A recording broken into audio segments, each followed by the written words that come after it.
Nous sommes des rois et des sacrificateurs ce soir. Qu'est-ce que ça peut bien faire que nous ayons des possessions ou pas? Pourvu que nous ayons Dieu, nous sommes plus que vainqueurs. Nous sommes plus que vainqueurs. Nous sommes assis dans la présence de Dieu, dans la communion du Saint-Esprit. Nous recevons la communion spirituelle des mains de celui qui a rendu ce témoignage. Je suis celui qui était mort, je suis de nouveau vivant et je suis vivant au siècle des siècles. Assis ensemble dans le lieu céleste en Jésus-Christ. Oh, béni soit son saint nom. Qu'est-ce que ça peut bien faire? Une tente ou un cottage, que m'importe. On construit un beau palais pour moi là-bas, avec des rubis, des diamants, l'argent et l'or. Ces coffres sont remplis de précieux trésors. Je l'ai rencontré un jour lorsque je suis revenu de la bataille. J'ai déposé mes trophées. Je n'ai plus livré une seule bataille depuis. C'est lui qui les livre pour moi. Je me contente de me reposer sur sa promesse en sachant que je le connais dans la puissance de sa résurrection. C'est tout ce qui compte. Vraiment, qu'y a-t-il d'autre qui compte? Que pouvons-nous faire? Comment, par vos inquiétudes, pouvez-vous ajouter une coudée à votre taille? Que vous ayez les cheveux ondulés ou pas, quelle différence cela fait-il? Que vous soyez vieux, grisonnant, que vous ayez les épaules tombantes ou pas, quelle différence cela fait-il? Ceci, c'est seulement pour un temps, une courte période, mais cela, c'est pour tous les siècles des siècles, et ensuite des temps incommensurables, alors que s'écouleront les âges, vous ne changerez jamais, vous traverserez son éternité sans fin. Qu'est-ce que ça peut bien faire? Je suis si content de l'avoir rencontré. Je suis si content qu'il m'ait donné la communion un jour. Ce même Melchisédek qui a rencontré Abraham en revenant du massacre des rois. Certainement. Le Dieu du ciel, El Elyon. Le grand je suis, pas j'étais, mais je suis, au temps présent. Et il l'a béni. Écoutez ici, comme nous avançons encore un peu pour examiner notre leçon d'un peu plus près. Maintenant, le verset 4. Considérez combien il était grand. C'est aussi ce que je pense. Considérez la grandeur de cet homme. Il est plus grand que le Fils de Dieu. Le Fils de Dieu avait un père et une mère, lui pas. Le Fils de Dieu a eu un commencement et une fin dans le temps, lui pas. Qui était-ce? C'était le Père du Fils. Voilà qui c'était. Considérez combien est grand celui auquel le patriarche Abraham donna la dîme de tout le butin. Maintenant, écoutez attentivement. Ceux des fils de Lévi qui exercent le sacerdoce ont, d'après la loi, l'ordre de prendre la dîme sur le peuple, c'est-à-dire sur leurs frères, qui cependant sont issus des reins d'Abraham. Mais regardez bien ceci, si vous voulez voir quelque chose. Et celui qui ne tira pas d'eux son origine, il prend la dîme d'Abraham et il bénit celui qui avait la promesse. Abraham avait la promesse. Et cet homme a béni Abraham qui avait la promesse. Qui était-ce? Les fils de Lévi payaient la dîme à leurs frères, ou leurs frères leur payaient la dîme. Ils avaient reçu du Seigneur l'ordre de lever le 10e de ce que leurs frères gagnaient pour leur subsistance, parce qu'ils étaient le sacerdoce. Or, cela enlève toute idée d'un sacerdoce de Melchisédek, comme vous l'entendez. C'est vrai. Mais cet homme, même celui qui avait la promesse, le plus grand homme sur la terre, Abraham, a rencontré cet homme et lui a payé la dîme. Il devait être plus grand que lui. Écoutez. Or, c'est sans contredit l'inférieur qui est béni par le supérieur. Certainement. Regardez bien qui il est. Et ici, ceux qui meurent perçoivent la dîme. C'est le sacerdoce de l'ordre des prêtres, des prédicateurs, ainsi de suite. Les hommes qui perçoivent la dîme meurent, voyez-vous. Mais ici, c'est celui dont il est attesté qu'il est vivant. Pourquoi un homme prendrait-il la dîme s'il n'est pas né et ne mourra jamais, qu'il existe depuis le commencement jusqu'à la fin et n'a jamais eu ni père, ni mère, ni généalogie, qu'il possède tous les cieux et la terre et tout ce qui s'y trouve? Pourquoi prendrait-il la dîme? Pourquoi demanderait-il à Abraham de payer la dîme? Vous voyez combien le paiement de la dîme est quelque chose de strict. Payer la dîme est juste. Chaque chrétien est tenu de payer la dîme. C'est vrai. Cela n'a jamais changé.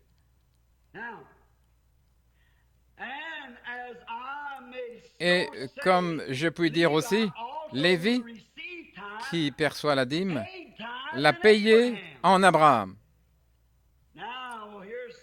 Maintenant, voici quelque chose.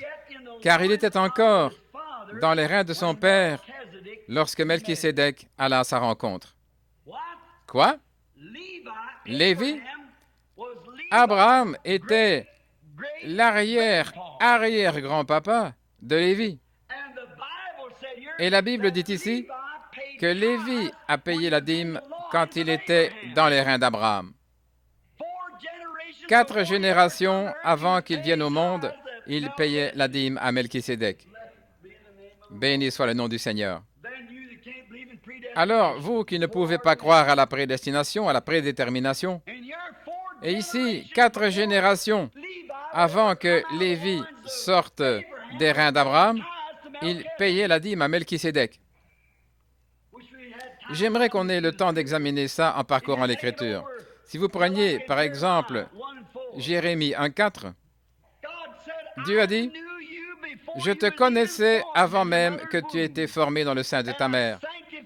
Je t'avais consacré et je t'avais établi prophète des nations. » Alors, que pouvez-vous prétendre avoir fait? Que puis-je prétendre avoir fait?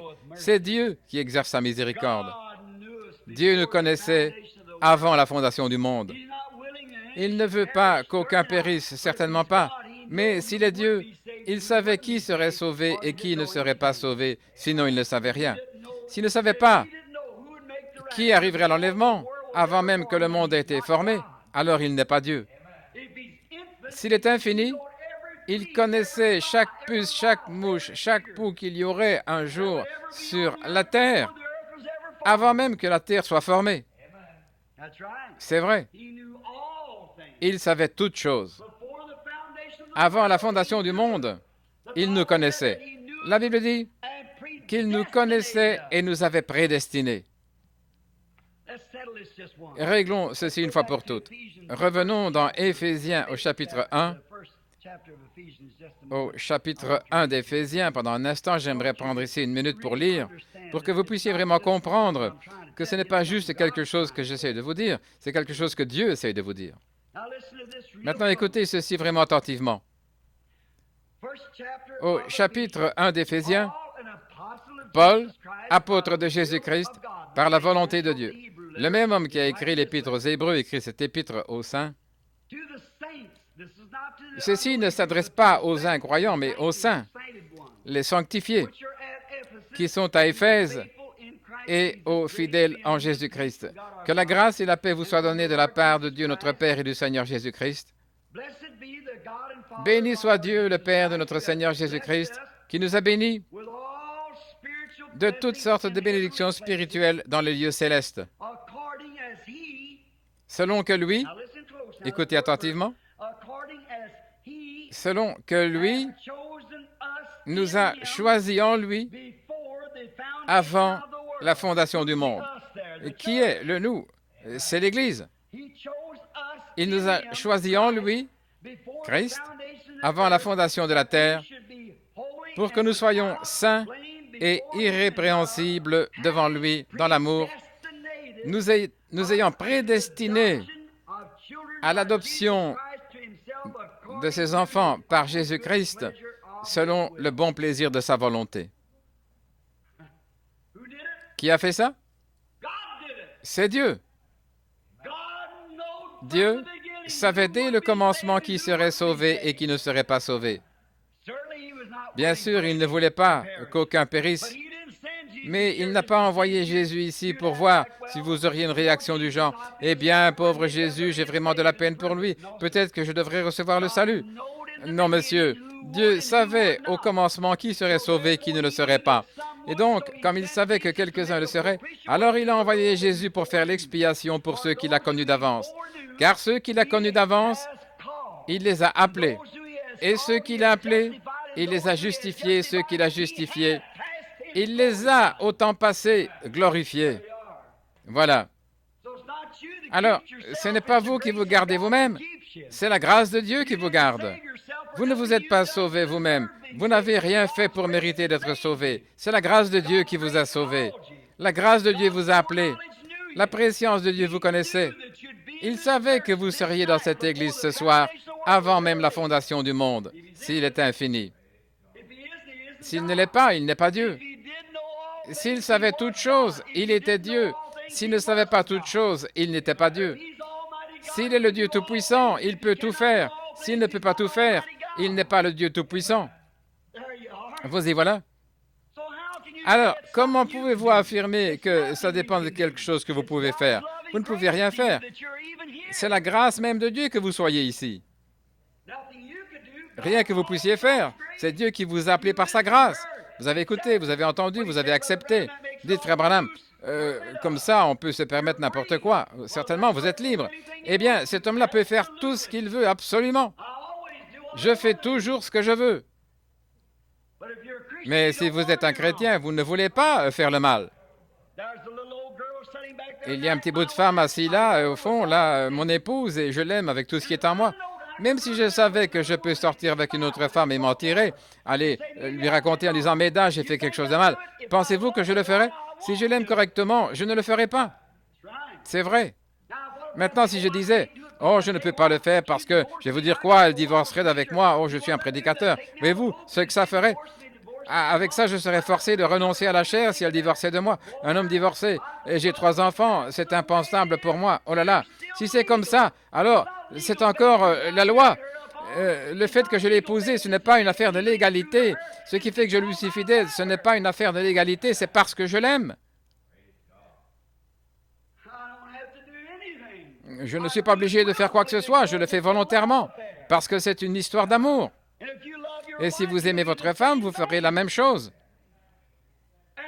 Et si vous aimez votre femme à ce point, avec l'amour philéo, alors, avec l'amour agapao, qui est 1 000 000 de fois plus fort, qu'est-ce que ça devrait être envers Christ? Si vous aimez réellement Dieu, si j'allais m'enivrer ce soir, si je pouvais sortir ce soir et être immoral, même si j'avais envie de le faire et que je le fasse, il me pardonnerait. Mais je ne le ferai pas. Je l'estime trop pour cela. Je l'aime. C'est sûr. Certainement. C'est pour ça que je ne vendrai pas mon expérience à aucune dénomination. Non, monsieur. À aucune assemblée de Dieu, aucune église de Dieu, ni les pèlerins de la sainteté méthodiste, baptiste, presbytérien, catholique. Je n'accepterai rien de ce qu'on pourrait m'offrir en échange de cette expérience. Parce qu'elle n'est pas venue par des hommes, elle est venue de Dieu. Non, monsieur, je ne vendrai pas mon droit d'aînesse pour le rock'n'roll d'Elvis Presley, ou pour sa flotte de Cadillac, ou ses millions de dollars et tout le reste qu'il reçoit tous les mois. Non, monsieur, je l'aime. Tant que je l'aime comme ça, je lui resterai fidèle. Et si Dieu m'a appelé, m'a élu, il a placé quelque chose en moi, et je l'aime. Je me souviens de M. Eisler. Vous le connaissez tous, la plupart d'entre vous. Il est venu ici, le sénateur de l'État d'Indiana. Il est venu à jouer de sa guitare. Après la mort de mon bébé et la mort de ma femme, ils reposaient tous là au cimetière. Je marchais là, les mains derrière le dos, en pleurant. Il est descendu de sa camionnette, il est venu mettre son bras autour de moi. Il a dit, Billy, je voudrais te poser une question. Je t'ai entendu prêcher jusqu'à ce que tu t'écroules presque à la chair. Je t'ai entendu au coin des rues et tout, annoncer Christ avec force. Il a dit, maintenant, il a repris ton papa, il a repris ton frère, et tu les as arrachés tous les deux, ils sont morts dans tes bras. Là, il est mort, et ta femme est morte en te tenant les mains. Et ton bébé est mort, alors que tu implorais son aide, et il t'a tourné le dos. Que penses-tu de lui? J'ai dit, je l'aime avec tout ce qui est en moi. Même s'il m'envoie en enfer, je l'aimerai quand même. C'est juste... Je ne dis pas, ce ne sont pas des paroles seulement, 26 ans l'ont prouvé. C'est vrai, si vous l'aimez, ce n'est pas par devoir, je ne peux pas faire ceci, je ne peux pas faire cela. Non, vous l'aimez trop pour faire cela, parce qu'il vous a choisi. Ce n'est pas vous qui l'avez choisi, c'est lui qui vous a choisi. Vous dites, j'ai cherché le Seigneur, j'ai cherché le Seigneur. Aucun homme ne cherche Dieu. C'est Dieu qui cherche l'homme. Peut-être cherchez-vous une faveur de sa part. Mais Dieu doit changer votre nature avant même que vous puissiez le chercher. Parce que vous êtes un pécheur, vous êtes un cochon. C'est vrai. Et certains d'entre vous qui allez à l'église et qui menez une vie de membre, vous sortez, vous vautrez dans toutes les choses du monde et puis vous retournez quand même là-bas et vous dites « j'appartiens à l'église ». Eh bien, là, vous êtes loin d'appartenir à Dieu. Certainement. Mais quand on voit des gens qui agissent comme ça, on voit bien ce qu'il en est. Oh, ce sont de bons membres d'église, c'est vrai. On peut être un membre d'église tout en faisant ces choses. Mais on ne peut pas être un chrétien en les faisant. Comme je l'ai dit ce matin, ce corbeau, s'il y a un hypocrite, c'est bien le corbeau. C'est vrai. Lui et la colombe étaient dans la même arche, sur le même perchoir. Et ce corbeau était satisfait quand on l'a lâché et qu'il est sorti de cette église. Il a pu aller s'installer là-bas sur une vieille charogne et croix. Il mangeait de ceci, il mangeait du cheval, il mangeait de la vache, peu importe ce que c'était, il était satisfait. Mais quand Noé a lâché la colombe, elle n'a pu trouver aucun lieu pour poser la plante de ses pieds. Elle avait, autant que le corbeau, le droit de s'installer sur un animal mort, mais c'était deux natures différentes. Elle, c'était une colombe dès le départ, et lui, c'était un corbeau dès le départ.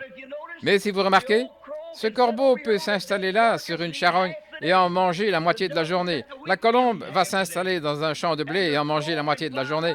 Et le corbeau peut s'envoler là et manger de la nourriture de colombe autant qu'il en veut.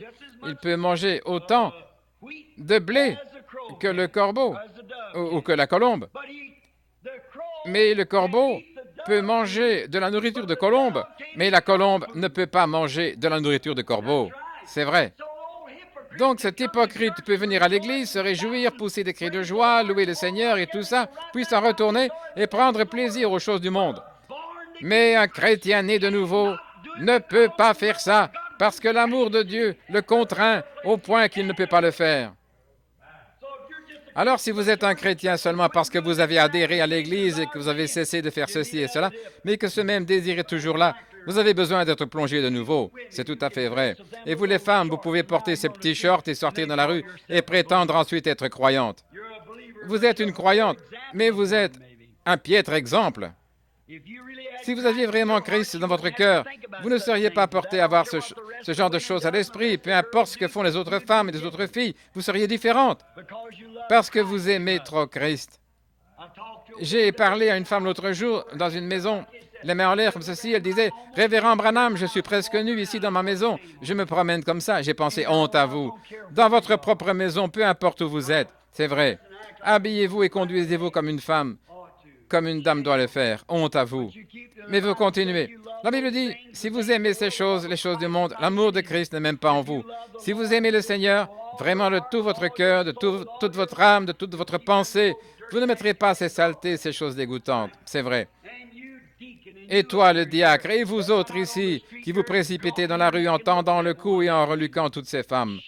Honte à vous, et vous vous appelez fils de Dieu. Je sais que ça vous écorche, mais il est préférable d'être écorché plutôt que d'être brûlé là-bas pour toujours. Alors, si vous faites ces choses, maintenant, ce n'est pas votre faute si une femme marche dans la rue à moitié habillée. Et si vous regardez, vous ne pouvez pas faire autrement que la voir, mais vous pouvez tourner la tête. La Bible dit, quiconque regarde une femme pour la convoiter a déjà commis adultère avec elle dans son cœur. Je vais vous dire quelque chose, ma chère sœur. Vous aurez à répondre de ça, peu importe, vous êtes peut-être aussi pur qu'un lys. Il se peut que vous n'ayez jamais réellement commis un péché de ce type, un péché d'immoralité dans votre vie. Mais si vous vous habillez comme ça, vous aurez à répondre au jugement d'avoir commis un adultère avec tous les hommes qui vous auront regardé. C'est ce que dit la Bible. Et quand vous marchez dans la rue, qui est coupable? L'homme? Non, c'est vous. C'est vous qui vous êtes présenté de cette manière. La femme a une place importante. C'est une place merveilleuse, belle, sacrée. Mais elle doit rester à sa place pour remplir sa fonction comme elle le doit, en tant que mère, en tant que femme, et par rapport à la féminité. Quand la féminité se dégrade, la colonne vertébrale de toute nation se dégrade. C'est pour ça que notre nation aujourd'hui est détruite. C'est à cause de l'immoralité de nos femmes. C'est tout à fait vrai. C'est sûr. Elle se dégrade à cause de la pourriture qui existe parmi nous. Ce dont vous avez besoin, c'est de rencontrer ce Melchisédek. Amen. Que lui vous bénisse et vous donne le vin, le pain, la vie éternelle. Alors vous verrez les choses différemment. Ce sera différent. Vous n'aurez plus envie que les garçons vous lancent des sifflements de coyote, des sifflements de loup, comme vous appelez ça. Certainement pas. Vous serez différente. N'allez pas me dire que vous sortez habillé comme ça dans un autre but que celui-là. Vous dites, mais c'est plus frais. Vous racontez des histoires. Ce n'est pas plus frais. La science prouve que ce n'est pas plus frais. C'est la convoitise qui est venue sur vous, sœurs. Vous ne réalisez pas cela. Et je ne cherche pas à vous blesser, mais à vous avertir. Il y a plus d'une femme de haute moralité, tout à fait pure, une gentille petite dame qui sort dans la rue, vêtue de ces choses sans être consciente de ce qu'elle fait, parce qu'un prédicateur rétrograde a peur que son mari ne paye plus sa dîme à l'Église. S'il avait rencontré Melchisédek, il n'aurait pas ces pensées. Il prêcherait l'Évangile. Même si cela leur roussissait la peau du dos, il le prêcherait quand même. C'est tout à fait vrai. Vous le faites, et vous le faites parce qu'il y a un esprit de convoitise sur vous. Et vous, les hommes, qui laissez vos femmes faire ce genre de choses, j'ai du mal à croire que vous êtes un homme. C'est vrai. C'est vrai. Maintenant, je ne vous félicite pas pour ça, ou je ne m'excuse pas, parce que c'est vrai, n'importe quel homme qui laisse sa femme sortir dans la rue et se conduire comme ça, frère, vous devriez porter ses vêtements à elle. C'est vrai. Voyons donc. Oh, je ne dis pas que ma femme ne le fera pas, mais il faudra que je sois changé et perverti par rapport à ce que je suis maintenant si je vis avec elle pendant qu'elle le fait. C'est tout à fait vrai. Mes filles, il se peut qu'elles le fassent quand elles seront des femmes. Je ne dis pas qu'elles ne le feront pas. Je ne sais pas. Ça dépend de la miséricorde de Dieu. J'espère qu'elles ne le feront pas. Si elles le font, elles auront méprisé les prières d'un Père juste. Elles auront méprisé la vie de quelqu'un qui a essayé de mener une vie droite si jamais elles font ça. C'est vrai. Et je veux mener une vie droite, enseigner la droiture, être droit, et pouvoir les instruire dans la droiture. Si elles font ces choses, elles devront se battre pour aller en enfer, passer par-dessus ma prédication, par-dessus mon Christ, par-dessus mes avertissements, c'est vrai, si jamais elles le font. Certainement, c'est vrai. Honte à vous. Si jamais vous rencontrez Christ face à face et qu'il vous bénisse et dépose ce baiser d'approbation sur votre cœur, tous les démons de l'enfer ne réussiront jamais à vous faire remettre ces vêtements-là. Vous êtes changés, passés de la mort à la vie, et votre affection est sur les choses d'en haut et non les choses de la terre. Amen. Je ferais mieux de laisser ce sujet, c'est délicat. Très bien. Mais c'est la vérité. Très bien. Alors que nous continuons maintenant, et puis nous allons terminer.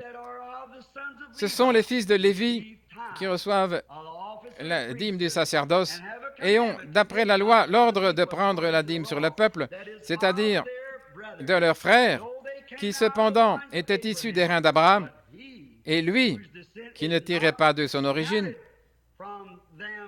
qui reçut la dîme d'Abraham, et il bénit celui qui avait la promesse. Sans contredit, l'inférieur est béni par le supérieur. Et ici, ceux qui perçoivent la dîme sont des hommes mortels. Mais ici, c'est celui dont il est attesté qu'il est vivant. De plus, Lévi également a perçu la dîme.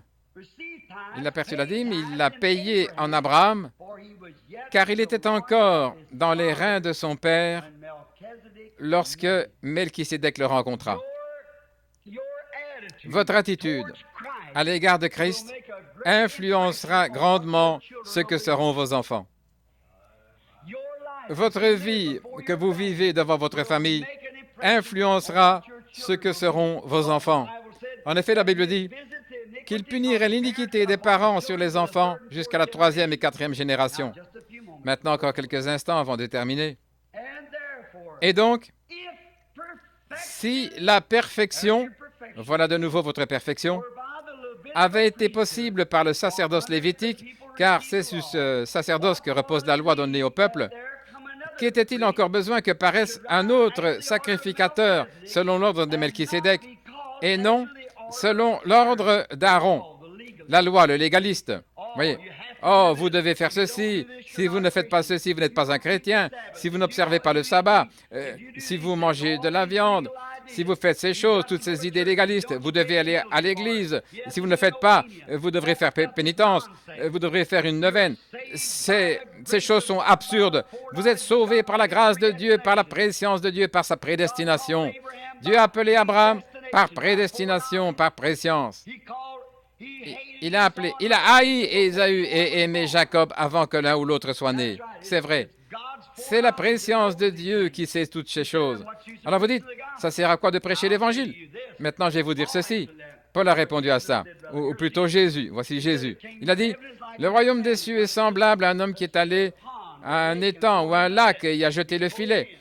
Il a ramené le filet. Et là, il y avait des tortues d'eau douce, il y avait des serpents, il y avait des lézards, des grenouilles, il y avait des araignées, il y avait des charognards, il y avait des poissons.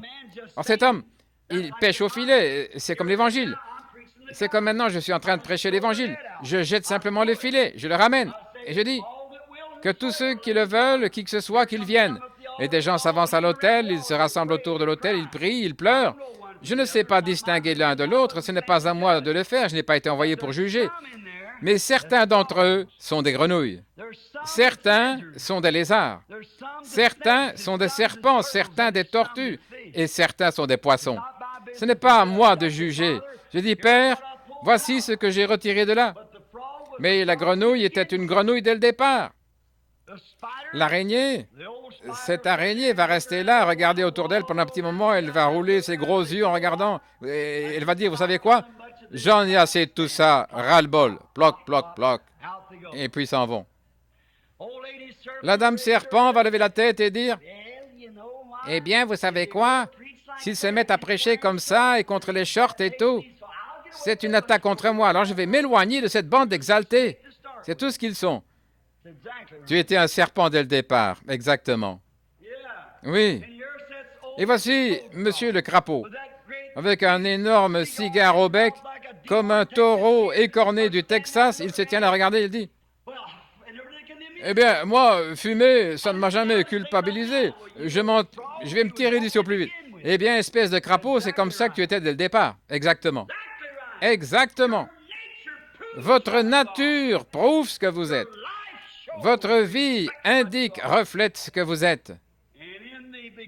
Et dès le commencement, ce n'est pas difficile pour moi de voir ça, ce n'est pas difficile pour vous de le voir.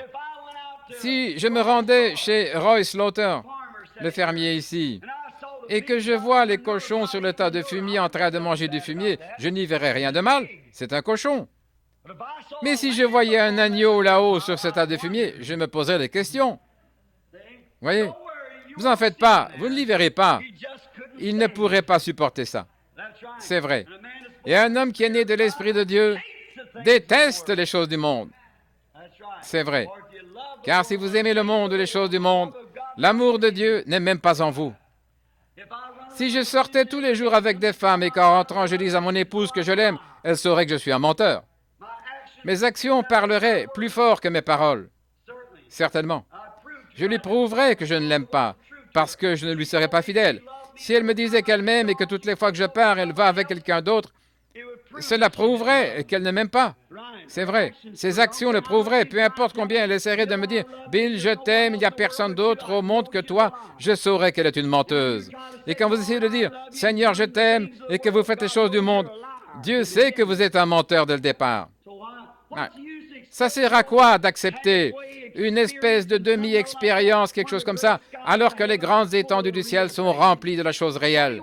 Pourquoi voudriez-vous être un prétendu chrétien, un demi-chrétien misérable, un chrétien manqué, alors que vous pouvez être un enfant de Dieu réellement né de nouveau avec les cloches de joie du ciel qui retentissent dans votre cœur, vous réjouissant, louant Dieu et vivant une vie de victoire par Jésus-Christ, sans essayer de le faire par vous-même, parce que vous ne feriez qu'échouer. Mais prenez-lui à sa parole et reposez-vous sur ce que lui a dit être la vérité. Croyez en lui, aimez-le, et il fera tout concourir à votre bien. C'est ça, c'est l'idée. Que le Seigneur vous bénisse. Je ne vais pas vous gronder, mes frères. Mieux vaut vous faire gronder un petit peu. Vous êtes mes petits, voyez-vous. Et tout papa qui aime ses enfants va certainement les corriger. Sinon, il n'est pas le papa qu'il faut, pas vrai? C'est vrai. Et ici, ce papa n'a qu'un seul règlement, et c'est le règlement de la maison. Et Dieu n'a qu'un seul règlement, c'est sa parole. Si nous croyons sa parole, alors nous vivrons par sa parole. C'est notre devoir. Si jamais nous avons rencontré Dieu, ce n'est pas parce que vous dites, eh bien, je vais à l'église, je dois faire ceci. Vous êtes misérable, ne faites pas ça. Pourquoi voulez-vous être un misérable corbeau, impie, décrépit? alors que vous pourriez être une colombe. Bien sûr. Tout ce qu'il faut, c'est que votre nature soit changée. Alors changez de nature. Devenez un fils et une fille de Dieu. Soyez en paix avec Dieu. Jésus, c'est pour cela que Jésus aussi, afin de sanctifier le peuple par son propre sang, a souffert hors des portes. Hébreux 13, 12 et 13. Romains 5, 1. Étant donc justifiés par la foi, pas par une poignée de main, pas par le baptême d'eau, pas par l'imposition des mains, pas avec des cris de joie, pas avec des parler en langue, pas avec une sensation, mais étant justifiés par la foi, nous avons la paix avec Dieu par notre Seigneur Jésus-Christ. Nous sommes passés de la mort à la vie et nous devenons de nouvelles créatures parce que nous avons cru au Fils unique de Dieu et nous l'avons accepté comme notre sauveur personnel. Et son sang agit ce soir comme expiation pour notre péché. Il prend notre place. Dans l'Ancien Testament, il n'y avait qu'un seul lieu de communion, c'était sous le sang. Chaque croyant devait venir sous le sang. Quand la vache rousse était tuée, elle servait de sacrifice pour le péché. Il fallait qu'elle soit rousse. Le chapitre 19 de l'Exode, si quelqu'un parmi vous aimerait le lire, il fallait la prendre au complet, avec les sabots. Tout était brûlé ensemble. Et alors, ce qui servait à faire l'eau de séparation, on la déposait hors des portes. Elle devait être manipulée avec des mains pures. Le sang de la vache était placé pour l'assembler, et on en faisait 7 fois l'aspersion sur le dessus de la porte. Et là, chaque personne souillée qui s'avançait devait d'abord reconnaître et voir ce sang et réaliser qu'il n'y a de communion que sous ce sang. C'est le seul lieu où l'adorateur pouvait vraiment adorer officiellement. C'était sous le sang. Alors la première chose qu'il devait faire avant de pouvoir venir sous le sang, il fallait que cette eau de séparation soit aspergée sur lui. Celui qui était impur était ainsi rendu pur. On prenait l'eau de séparation et on l'aspergeait sur le voyageur et on le séparait de ses péchés. Et ensuite, il marchait sous ces 7 marques de sang et était en communion avec les autres croyants dans la présence de Dieu. Il n'y a qu'un seul moyen de le faire. Ce n'est pas en serrant les mains, en adhérant à l'Église, pas par des baptêmes, pas par des émotions, mais avancez vers l'eau de séparation. Posez vos mains par la foi sur la tête de Jésus et dites « Je suis un pécheur, tu es mort à ma place. Quelque chose en moi me dit que tu vas pardonner mes péchés et je t'accepte maintenant comme mon sauveur personnel. » Marchez sous le sang là-bas dans la communion avec les enfants de Dieu. C'est ça. Mangez le pain, buvez le vin et soyez en communion avec l'Église. Oh, n'est-il pas merveilleux? N'est-il pas bon? Ceci peut vous paraître étrange, mon ami. Mais pourquoi est-ce que je me tiens ici et que je dis ces choses? Est-ce que je le dis pour me singulariser? Si c'est le cas, alors c'est moi qui ai besoin de me repentir. Je le dis parce que Dieu l'a dit, parce que c'est la parole de Dieu. Et écoutez, il viendra un temps, et ce temps est venu, où les gens vont de l'Est à l'Ouest pour essayer de trouver la parole de Dieu et ne la trouveront pas. Quand on va dans une réunion, la première chose qu'on fait, on entre là et il y a une série de langues et d'interprétations. Quelqu'un qui se lève et cite continuellement l'Écriture, et ça c'est charnel. Absolument. Dieu a dit que nous ne devons pas multiplier de vaines paroles, alors qu'en est-il de lui? S'il a écrit une fois, croyez-le, il n'a pas besoin de le répéter. Les langues et les interprétations, c'est bien, mais il faut que ce soit un message adressé directement à l'Église ou à quelqu'un, pas quelque chose de charnel et comme ça. Et ça ouvre la voie à tous ces débordements. L'autre jour, 2 hommes sont entrés, un homme avec sa femme et un autre homme avec sa femme, des jeunes mariés. Ils sont entrés quelque part, ils devaient partir en Afrique comme missionnaires. Quelqu'un s'est levé et a donné une prophétie, a donné des langues et des interprétations disant qu'ils avaient chacun la femme de l'autre. Ça ne devait pas être ainsi. Ils avaient épousé la mauvaise personne et les deux, ils se sont séparés et ils se sont remariés. Un homme a pris la femme de l'autre et l'autre de même, et ce, dans l'une des principales dénominations pentecôtistes. Et ils sont partis en Afrique comme missionnaires. Frères, quand vous faites un serment, vous êtes liés par ce serment jusqu'à ce que la mort vous libère. Exactement. Certainement. Quand vous prêtez serment, vous êtes liés. Toutes ces absurdités. Ça est au point, quand on va dans les églises, c'est soit si froid, formaliste et sec, que le thermomètre spirituel descend à -50. Les gens restent assis là, comme une verrue sur un cornichon, aigris, indifférents et renfrognés. Et si on entend quelqu'un au fond de la salle, quelque part en train de grommeler un petit... Amen de temps en temps, comme si ça lui faisait mal. Et tous les autres tendent le cou comme des oies en regardant autour d'eux. Vous savez que c'est la vérité. Je ne dis pas ça pour plaisanter. Ceci n'est pas un endroit pour plaisanter. C'est la vérité. Je le dis parce que c'est la vérité de l'Évangile. Et de l'autre côté, on a un tas d'absurdités, un tas d'émotions charnelles, d'excitation. Et la véritable parole de Dieu, on peut rarement l'entendre. Le bon vieux chemin, le milieu du chemin, l'Évangile, la lumière sur mon sentier. Alléluia. Le sang de l'agneau, l'amour de Dieu qui nous sépare des choses du monde. Avez-vous parlé en langue, frère? Vous ne l'avez pas. Avez-vous crié de joie jusqu'à ce que le sentiment de froid monte dans votre dos? Avez-vous des boules de feu? Oh, quelle absurdité! Il n'y a pas de telle chose. Avez-vous cru au Seigneur Jésus-Christ et l'avez-vous accepté comme votre sauveur personnel? L'Esprit de Dieu rend témoignage à votre esprit que vous êtes des fils et des filles de Dieu. Et votre vie porte le fruit de l'amour, la joie, la paix, la patience, la bienveillance, la douceur, la bonté. Alors vous êtes un chrétien. Si elle ne le fait pas, alors peu m'importe ce que vous faites. Paul a dit, j'aurais beau livrer mon corps pour être brûlé en sacrifice, connaître tous les mystères de Dieu. J'aurais beau déplacer des montagnes par ma foi. J'aurais beau parler en langue des hommes et des anges. Je ne suis rien. Que dites-vous de ça? 1 Corinthiens 13. Voyez si c'est vrai ou pas. Voyez, 2 Corinthiens 13, je crois, ou 1 Corinthiens 13, c'est ça. Quand je parlerai les langues des hommes et des anges, les deux, celles qu'on peut interpréter et celles qu'on ne peut pas interpréter, je ne suis rien. Alors dans ce cas, ça sert à quoi de perdre son temps avec ces choses? Quand j'aurai la science de tous les mystères de Dieu, pourquoi allez-vous dans des séminaires pour apprendre toutes ces choses? Vous feriez mieux de vous mettre d'abord en règle avec Dieu. Certainement. Oh, alléluia, béni. On en est sur le point, on ne peut même pas avoir une assemblée, à moins de faire une campagne de guérison ou toutes sortes de miracles. Une génération faible et adultère demande de telles choses. Pourquoi voulez-vous ça? Paul a dit qu'il pourrait faire toutes sortes de choses, même déplacer des montagnes et toujours n'être rien. Les langues cesseront, la connaissance disparaîtra, les prophéties prendront fin, mais quand ce qui est parfait sera venu, cela demeurera pour toujours. Et l'amour, c'est la perfection. Dieu a tant aimé le monde qu'il a donné son Fils unique, afin que quiconque frissonne ou tremble, que quiconque parle, quiconque croit en lui, ne périsse point, mais qu'il ait la vie éternelle. Croyez ça, mes enfants. Les gens essayent de rendre ça tellement compliqué, ces choses-ci et ces choses-là, alors que ça se résume à une seule chose, votre foi personnelle en Dieu. C'est ça. C'est comme ça qu'on le sait. Car c'est par la foi, non pas par un sentiment, c'est par la foi, pas par une émotion, par la foi, pas par une sensation, mais c'est par la foi que vous êtes sauvés, et cela parce que vous avez cherché le Seigneur, parce que vous étiez une bonne personne, parce que Dieu, par sa grâce, vous a connu d'avance et vous a destiné à la vie éternelle. Jésus a dit, « Nul ne peut venir à moi si mon Père ne l'attire. Et tous ceux qui viendront à moi, je leur donnerai la vie éternelle. Personne ne peut les ravir de ma main. Ils m'appartiennent. Ils sont sauvés pour toujours, je les tiens. Personne ne peut les ravir de la main de mon Père. C'est lui qui me les a donnés. Ce sont des dons d'amour qui m'appartiennent. Et tous ceux qu'il a connus d'avance, il les a appelés.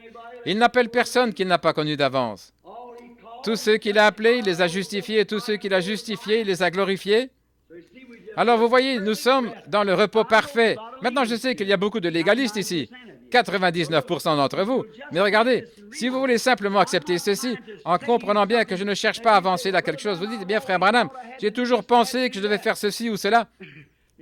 C'est qu'il y a toute une différence, frère, entre ce que vous devez faire et ce que vous voulez faire.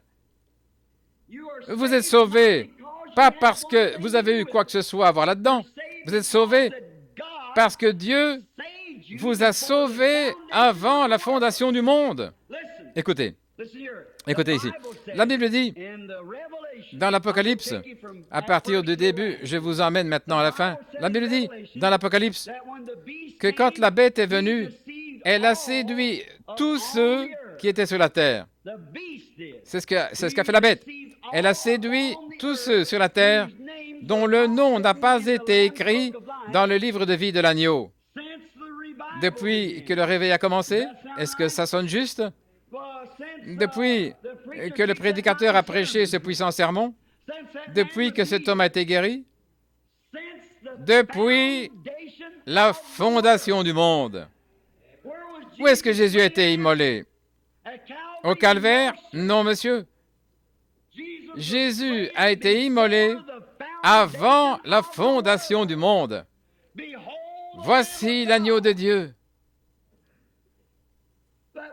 qui a été immolé avant la fondation du monde. Dieu au commencement, quand il a vu le péché, il a vu ce qui s'était passé là-bas, il a prononcé la parole et Jésus a été immolé avant la fondation du monde. Et chaque personne qui a été sauvée d'après la Bible quand l'agneau a été immolé dans la pensée de Dieu avant la fondation du monde. Vous avez été inclus dans le salut à ce moment-là. Alors, qu'est-ce que vous allez faire? C'est Dieu. Béni soit le nom du Seigneur. C'est Dieu qui fait l'œuvre. Ça ne dépend ni de celui qui veut ou celui qui court, mais c'est Dieu qui fait miséricorde. Si Jésus a été immolé avant la fondation du monde, cela a pris 4000 ans avant que cela arrive effectivement. Mais une fois que Dieu l'a prononcé, chaque parole de Dieu a son effet. Elle est immuable, elle est indivisible, elle ne peut pas faillir. Et quand Dieu a immolé le Fils avant la fondation du monde, il a été immolé à ce moment-là autant qu'au calvaire. C'est un produit fini une fois que Dieu l'a dit. Et souvenez-vous, quand l'agneau a été immolé, votre salut a été inclus dans le sacrifice parce que la Bible dit que votre nom a été écrit dans le livre de vie de l'agneau avant la fondation du monde. Que dites-vous de ça? Alors, qu'allons-nous y faire? C'est Dieu qui montre miséricorde. C'est Dieu qui vous a appelé. C'est Dieu qui vous a choisi en Christ avant la fondation du monde. Jésus a dit, ce n'est pas vous qui m'avez choisi, c'est moi qui vous ai choisi. Et je vous connaissais avant la fondation du monde. Vous y voilà. Ainsi, voyez, cela vous délivre de toute crainte. Oh, je me demande si j'y arriverai. Je me demande. Dieu soit béni, je n'ai qu'à tenir bon. Ce qui compte, ce n'est pas si je tiens bon ou pas. Ce qui compte, c'est si lui a tenu bon. C'est ce que lui a fait, parce que j'ai fait, c'est ce que lui a fait. Comme sous la loi du rachat. Et voilà une petite chose que je voudrais dire avant de terminer. Qu'arriverait-il si une jument donnait naissance à un petit mulet et que ce petit mulet ait les deux oreilles rabattues, il louche, il a les genoux cagneux, il est pattes arquées et que sa queue reste dressée en l'air, quel animal affreux! Eh bien, si ce petit mulet pourrait réfléchir, il dirait, une minute, quand ils sortiront de la maison ce matin, ils vont m'assommer, c'est sûr, parce que moi, ils ne vont jamais me donner à manger. Regardez quelle créature affreuse je suis. Je n'ai même pas la moindre chance. Eh bien, c'est vrai. Vous n'avez pas la moindre chance. Eh bien, je suis né dans ce monde, mais regardez un peu la créature affreuse que je suis. Alors, je n'ai aucune chance, je n'y arriverai pas, je ne peux pas y arriver. Voyez. Mais si sa maman est bien instruite dans la loi, elle dira, mon fils, c'est vrai, tu es très mal en point et tu n'es même pas digne de manger la nourriture que la terre produit. C'est vrai, tu n'es pas digne. Mais mon fils, il ne reste pas moins que tu es mon premier-né. Et tu sais, tu es né avec un droit d'aînesse. Et le sacrificateur ne te verra même pas. Mais pour ton nom, il doit y avoir un agneau innocent, sans défaut, qui doit mourir à ta place pour que toi tu vives. Eh bien, ce petit mulet pourrait vraiment s'ébattre de sabot en l'air et s'en donner à cœur joie. Et c'est ce qu'il est. Ça ne change rien à l'affaire parce qu'il ne sera même pas vu par le juge, le sacrificateur.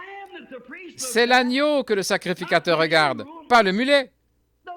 L'agneau. Et c'est Christ que Dieu regarde, pas vous. C'est Christ. Alors s'il n'y a pas de défaut en lui, quel défaut pourrait-il y avoir? Comment peut-il trouver un défaut? Alors que vous êtes mort et que votre vie est cachée en Christ par Dieu et scellée par le Saint-Esprit. Quiconque est né de Dieu ne pratique pas le péché, car il ne peut pas pécher. Comment peut-il pécher alors qu'un sacrifice parfait est là pour prendre sa place? Dieu ne me regarde pas, il regarde Christ. parce que nous sommes en Christ. Maintenant, si j'aime Christ, je vivrai avec lui. Il ne m'aurait jamais fait entrer sans savoir. Si Dieu me sauvait aujourd'hui en sachant qu'il va me perdre dans 6 semaines, il irait contre son propre but. C'est vrai. Cela voudrait dire qu'il ne connaît même pas l'avenir. S'il me sauvait en sachant... pourquoi voudrait-il me sauver en sachant qu'il va me perdre? Dieu ne va pas faire des choses comme ça et puis 2 semaines plus tard revenir sur ce qu'il a fait pour pouvoir tenir sa promesse. Quand il vous sauve, c'est pour le temps et l'éternité. Maintenant, vous pouvez être emporté par vos émotions. Alléluia, j'ai parlé en langue, j'ai poussé des cris de joie, je l'ai, alléluia. Ça ne veut pas dire que vous l'avez. Mes frères, quand quelque chose descend ici en bas et que vous êtes ancrés en Christ, alors les fruits de l'Esprit vous accompagnent. Nous rendons témoignage, notre esprit, par son esprit, que nous sommes fils et filles de Dieu. S'il vous plaît, recevez ça, les amis. Je pourrais vous retenir ici toute la nuit et en parler. J'aime cela. Je vous aime. Je reviens à ce petit tabernacle chaque fois et je le ferai tant que Dieu me prêtera vie. Je veux vous voir enraciné, fondé dans cette sainte foi. Je ne veux pas vous voir ballotté par tout vent de doctrine, que ces choses vous ébranlent et que les gens s'emballent, ils ont un peu de sang dans les mains ou un peu de givre sur le visage ou quelque chose comme ça. Ils voient des genres de lumière devant eux et ils font des choses égoïstes, comme dit la Bible, enflées dans son cœur alors qu'il n'a rien vu. C'est vrai. Je veux que vous soyez affermis dans la parole. Si c'est ainsi dit le Seigneur, restez avec cela, vivez avec cela. C'est l'Urim Tumim d'aujourd'hui. Dieu, que vous en viviez. Si ce n'est pas dans la parole, alors oubliez ça. Vivez pour Dieu, vivez pour Christ. Et si votre cœur commence à s'égarer, vous savez qu'il s'est passé quelque chose, alors retournez à l'autel et dites, Christ, renouvelle la joie de mon salut. Redonne-moi cet amour que j'avais. Il est temps de s'échapper, Seigneur. J'ai fait quelque chose. Rends-moi saint de nouveau, affermi. Oh Seigneur, je ne peux rien faire. Je ne peux pas arrêter ceci ou cela. Je me tourne vers toi, te demandant de m'enlever ces choses, Seigneur, et je t'aime. Et repartez de cet autel une nouvelle personne en Jésus-Christ. Alors vous n'aurez pas à dépendre de votre Église, dépendre de votre prêtre, de votre pasteur. Vous dépendez du sang versé du Seigneur Jésus. C'est par la grâce que vous êtes sauvés. Prions.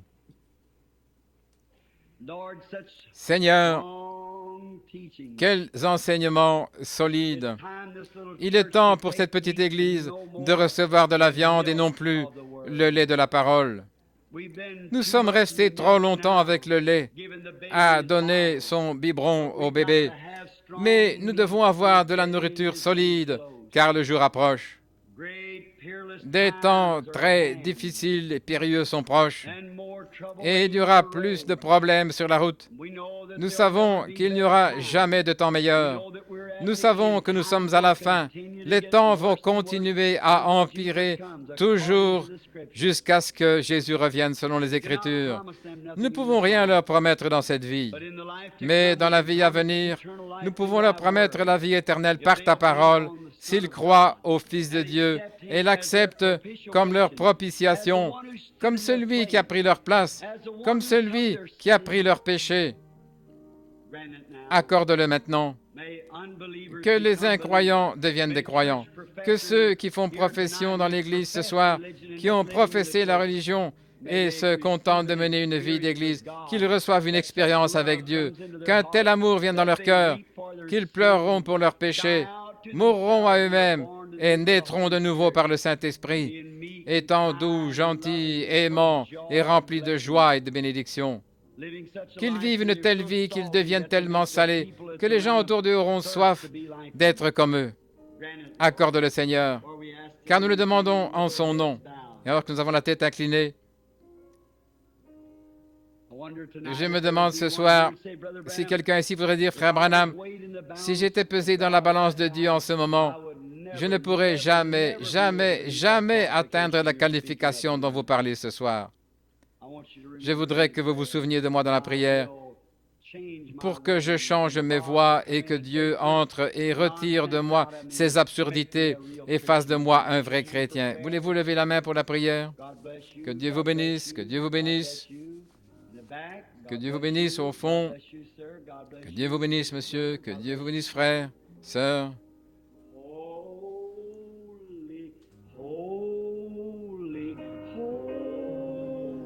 Saint, saint, saint.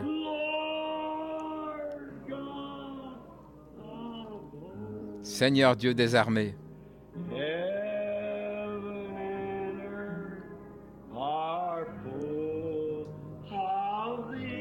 Le ciel et la terre sont remplis de toi. Heaven and earth are praising thee. Le ciel et la terre te louent. Oh Lord, Ô Seigneur très haut.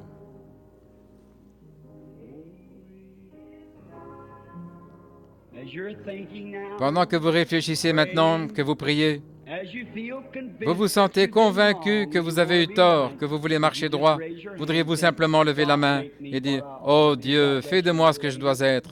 Que Dieu God vous bless bénisse, me jeune what dame. I ought to be. Oh Dieu, fais de God moi bless ce que je you, dois brother, être. sister. Que Dieu vous You, bénisse, you, frères, you over sœurs, here.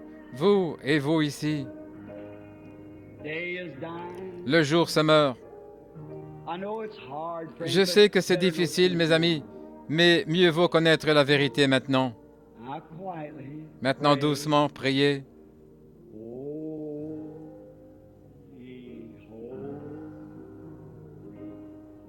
Saint, Saint, Saint, Lord God. Seigneur Dieu, He's holy alone. lui seul est saint.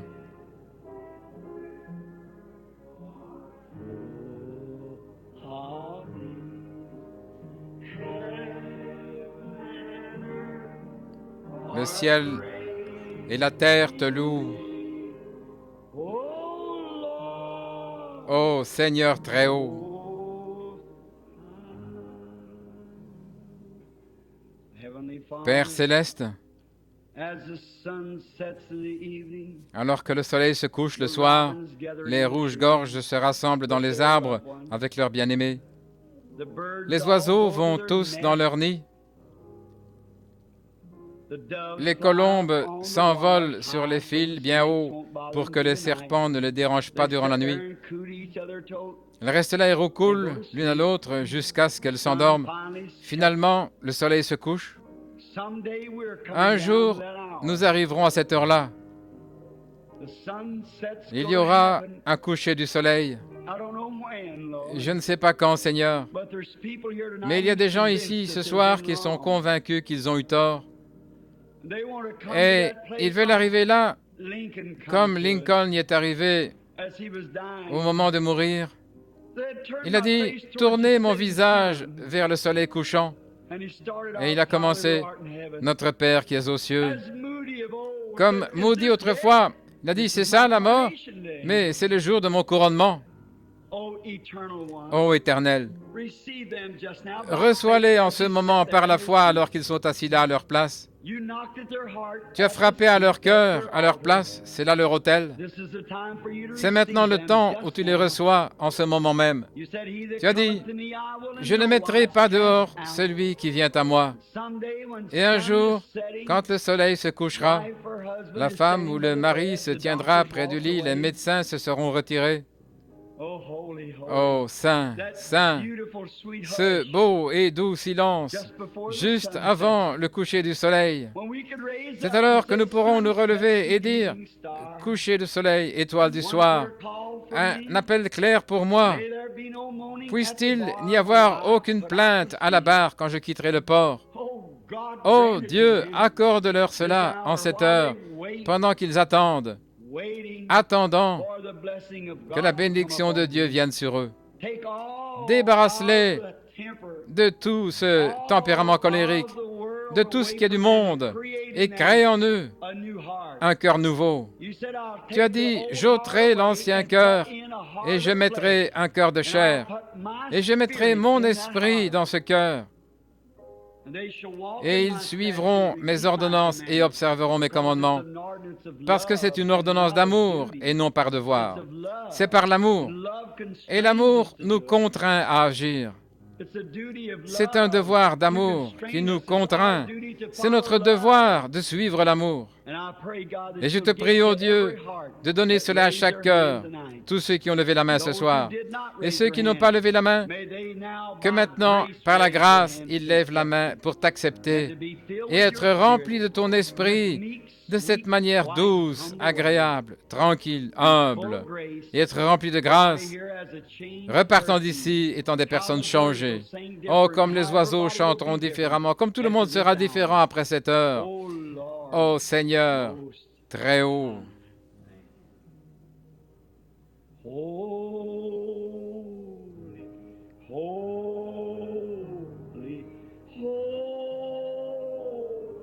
Saint, Saint, Saint, Lord Seigneur, God above Seigneur Dieu de la terre. heaven and earth are full of thee. Le ciel et la terre sont remplis de toi.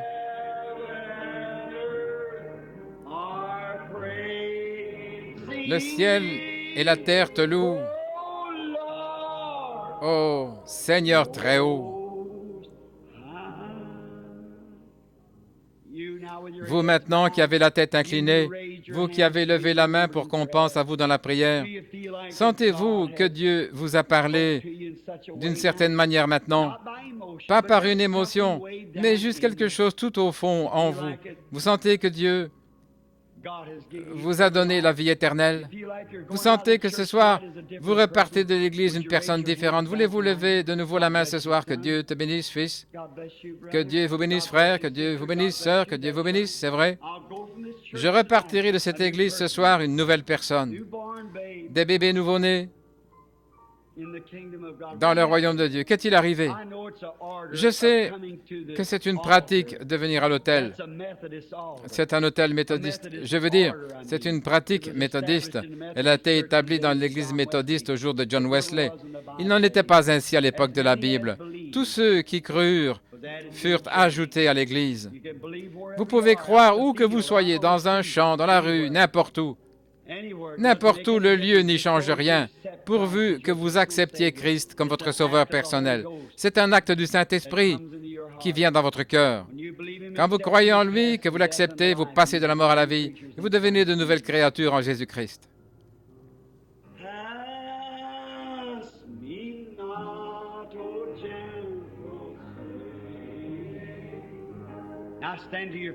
Ne passe pas à côté de moi, gentil sauveur.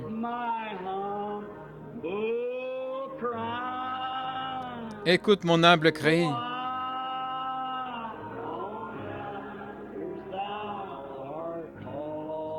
Pendant que tu en appelles d'autres,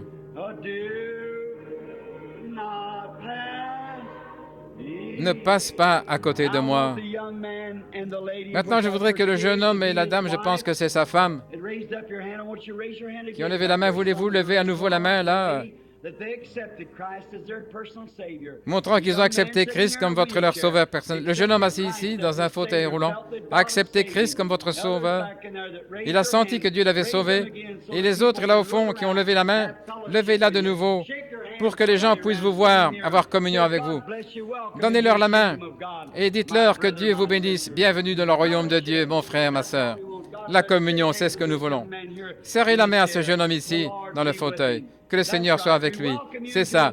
Nous vous accueillons dans la communion du Saint-Esprit. Si vous n'avez pas encore été baptisé et que vous désirez être baptisé, avancez-vous et parlez-en au pasteur.